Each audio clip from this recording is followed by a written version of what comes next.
presyo yan. So dito 300, sa Manila, Mga 900. mga 600 na yan tayo. 600 bibili yan.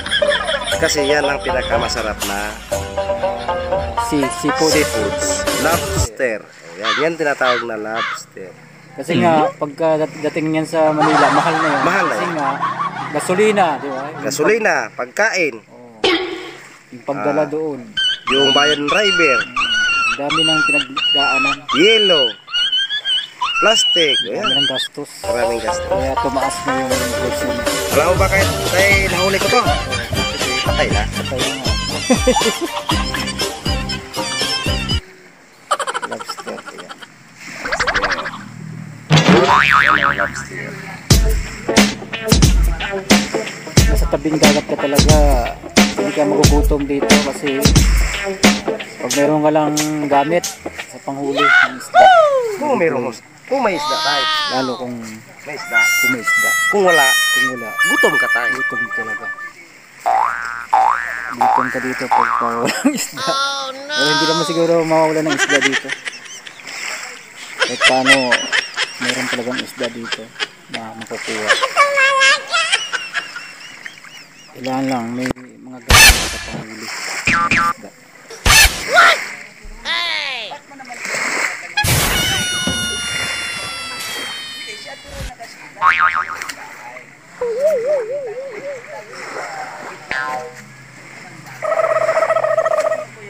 Sorry, it's DJ. Linaw yung tubig ng dagat.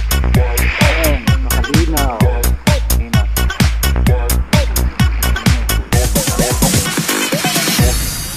Yung bangka. Yan po ang ginagamit sa panghuli po ng isda. May lambat din po yan. Dito yan. Uy, mababasa tayo. Mababasa. Mababasa. Alin sa kanila, dalawa bata. Oo.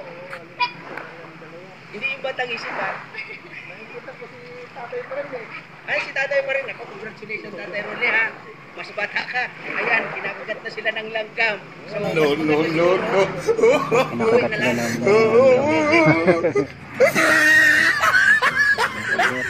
sila ng mga langgam.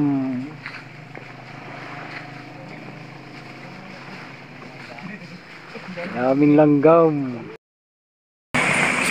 So, bumalik naman po tayo dito.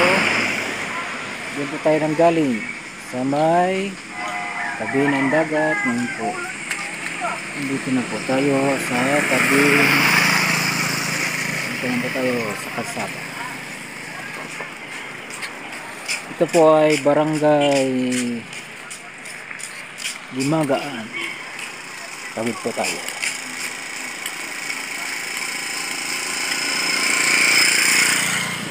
Barangay Limagaan.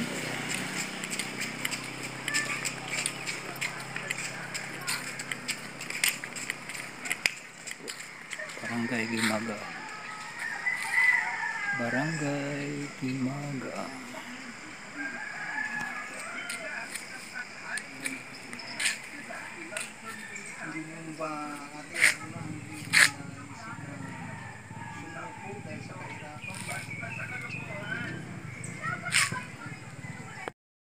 Alam. Slow vlog. Ayan. Sarap.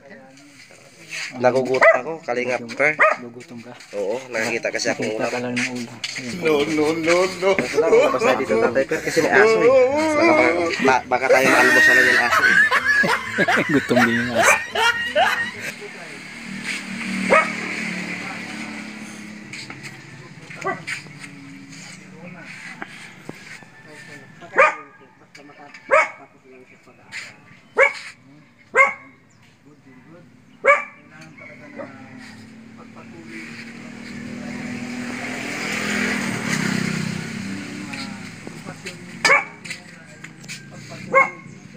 Aso ko lang dito.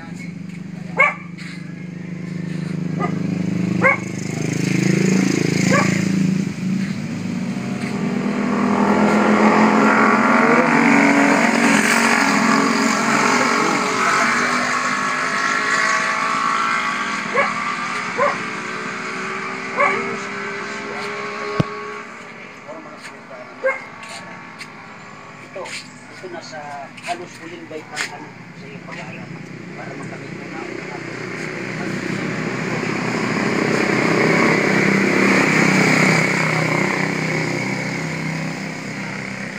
at mga pagtulong para matulungan din si Papa mo. Kasi yun nga, sa kwento narinig ko na hindi ganun ka ano yun, pag-ibis na sa iyo.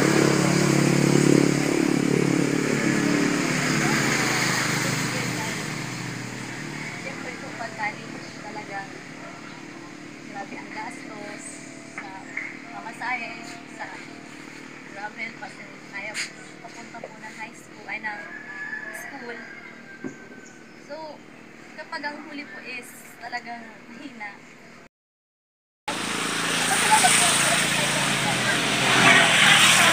Nanin niya po makapag po sa 70 program ko kahit pa paano po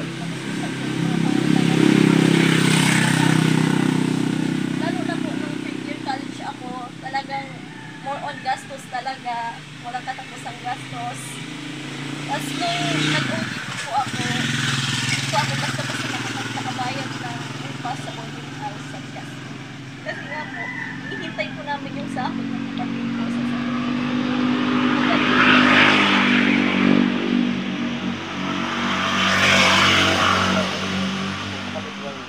Pangluwa sa niya, pangluwa ba gamin.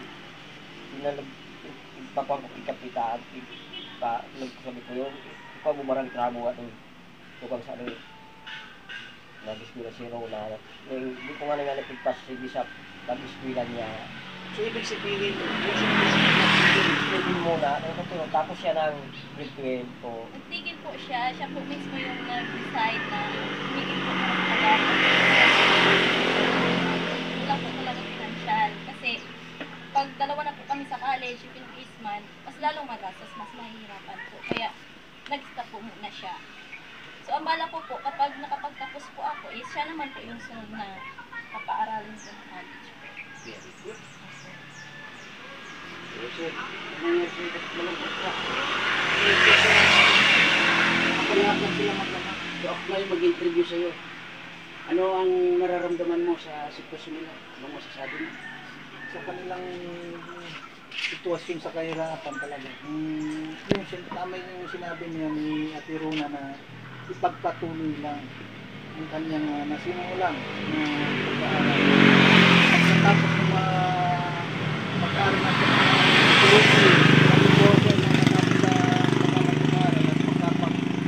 trabaho, yung kanyang kapatid naman yung tama yun.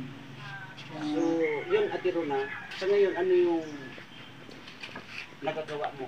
Or na itutulong mo kay Papa mo at lalo-lalo sa pag-aaral? Ay, naitulong ko lang po sa kanila is yung sila sa mga dito,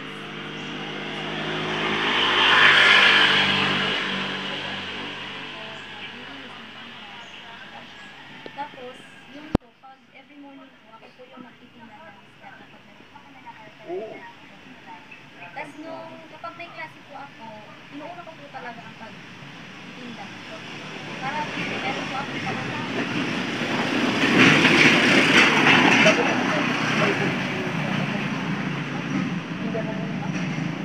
Sa ano oras ang